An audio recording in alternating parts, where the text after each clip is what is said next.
What's going on, y'all? Welcome back to the Daily Walk with Lance. This is where I take my morning Bible devotional. I record it, upload it, and share it with you guys. Like I say before every video, don't view me as a spiritual leader, pastor, prophet, nothing like that. I'm just an average Joe trying to show other average Joes that in your busy 9 to 5, you can fit in some Bible study every day. We should be in it more than Sunday morning. Yes, I don't want to discourage anyone who's starting their walk slow, but at the same time, you can fit more study in. Like, even if it's just 20 minutes a day, you'll start learning what God's will is more. The way God answers prayers, the way God moves in just little ways to push you the right way in a little way. Not everything is this big announced, event. Sometimes it's just that subtle little push. Actually, most of the time, it's that subtle little push that a lot of people are, write off as luck or whatever. But anyway, so let's just get right into it today. Sorry, I'm a little tired of a softball game. Had a late softball game last night and then stayed to watch another one. Kind of tired today. All right. We are in the book of Ezekiel, chapter 13. As always, I'm in the New American Standard Bible. We're going to start with verse 8 and probably go through 16. And this is about God condemning false prophets. And it reads, "Therefore, this is what the Lord God says. Because you have spoken deceit and have seen a lie, therefore behold, I am against you, declares the Lord God. So my hand will be against the prophets who see false visions and utter lying divinations. They will have no place in the council of my people, nor will they be written down in the register of the house of Israel, nor will they enter the land of Israel, so that you may know that I am Lord God. It is definitive. Wait a second. It is definitely because they have misled my people by saying peace when there is no peace. And when anyone builds a wall, behold, they plaster it over with whitewash. So tell those who plaster it over with whitewash that it will fall.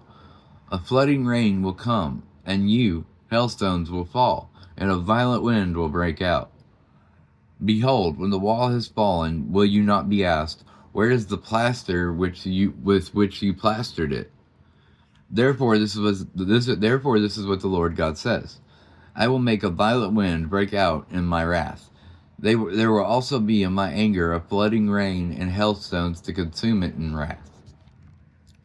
So I will tear down the wall which you plastered over with whitewash and hurl it down to the ground, so that its foundation is exposed, and when it falls, you will perish in its midst. And you will know that I am Lord. So I will expand my wrath on the wall and on those who have plastered it over with whitewash, and I will say to you, the wall is gone, and those who plastered it are gone, along with the prophets of Israel who prophesy to Jerusalem and who see a vision of peace for her when there is no peace, declares the Lord God."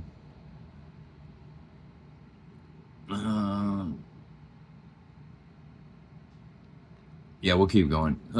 Now you, son of man, set your face against the daughters of your people who are talking like prophets from their own imagination. Prophesy against them and say, this is what the Lord God says. Woe to the women who see magic bands on all wrists and make veils for the heads of persons of every stature to capture souls. Will you capture the souls of my people, but keep the souls of others alive for yourselves? For handfuls of barley and pieces of bread you have profaned me to my people, to put to death some who should not die, and to keep others alive who should not live, by your lying to my people who listen to lies. Therefore, this is what the Lord God says. Behold, I am against your magic bands by which you capture souls. There are birds, and I will tear them from your arms, and I will let them go. Those souls whom you capture as birds, I will also tear off your veils and save my people from your hands. and they will no longer be in your hands as prey, and you will know that I am the Lord. Because you disheartened the righteous with falsehood when I did not cause him pain. But you have encouraged the wicked not to turn away from his wicked ways to keep him alive. Therefore, you women will no longer see you will no longer see deceitful visions or practice divination, and I will save my people from your hands, so you will know that I am Lord. And again, that I ended up going a lot longer there than I meant to, but it is kind of, it was one of those, yeah, if you take this vow, it all went together. I mean, it's the way it's supposed to be. But again, that was Ezekiel 13, and we started with 8 and went through the end of the chapter, which is 23. And like I said, this is Ezekiel. We know Ezekiel is a prophet, and God is speaking through Ezekiel, calling out false prophets who were, what's a good example?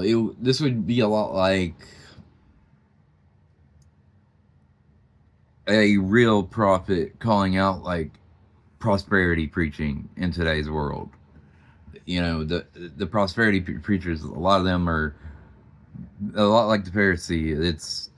It's less about God and more about them, and more about the attention and more about the money than anything.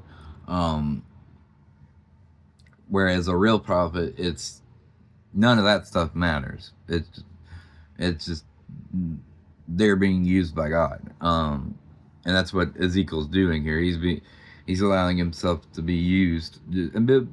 Ezekiel does this in several places. He had a lot of prophecies, but this is him basically going to the leaders, not just the leaders, but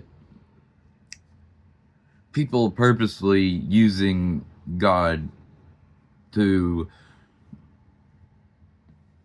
not just benefit themselves, because, you know, we all want to benefit from God, but also at the same time, are you wanting that benefit? Like, it's all about doing it the right way and the wrong way. That's so much of the Bible comes down to nuance and what you're doing. You know, you want that silent. You know, you want to do things right, silently, not expecting anything, and then you get something cool. But then there are people that do these things and then they act like God owes them, and that's what Ezekiel's getting at here. These people that they feel like they can take advantage of God, and God just sees right through it. Like I said, it's all about the intent. It's all about what's in here, and you can't, you can hide that from people a lot of times, but you can't hide it from God. So and God, he calls out the false prophets over and over and over. He said that in end times there will be people that say, I prophesied, I healed people, I did things, but he never knew them, because they didn't have a real relationship. They didn't have that real, I don't know, friendship's not the right word, but that real relationship. Whereas they just took advantage of people for their own gain, the other way around.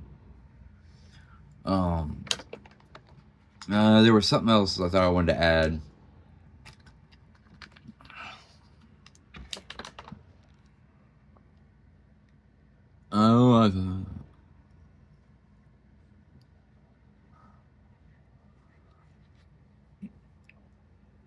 And he talks about how the things they call prophecy aren't, because obviously God didn't give it to them.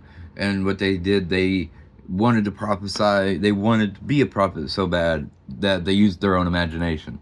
And that's what verse 17 and 18 is about. It says, now you, son of man, set your face against the daughters of your people who are talking like prophets from their own imagination.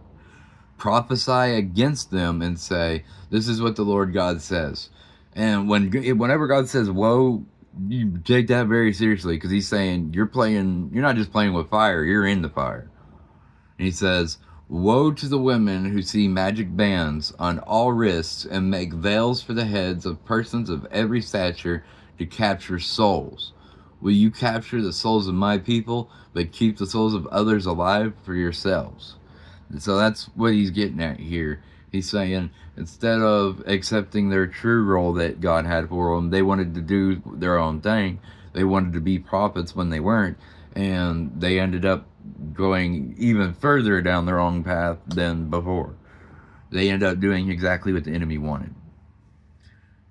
Alright, y'all, if this is the first time in one of my videos, if you would please drop me a follow, hit that like button, share the video, leave a comment, all those things. I don't say that just to be a grifter, but the only way to get a video to get the only way to get the algorithm to get a video out to more people is by interaction. So anybody that you enjoy their content, do this. Because not just me.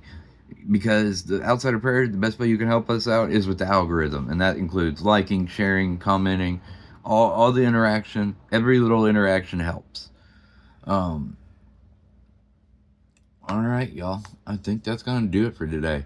Sorry, a little bit tired today. Like I said, late games last night, so one of those days. But hey, that's part of life, is getting up and doing it when you're tired and don't want to. Alright, y'all. I'll catch y'all tomorrow. Peace.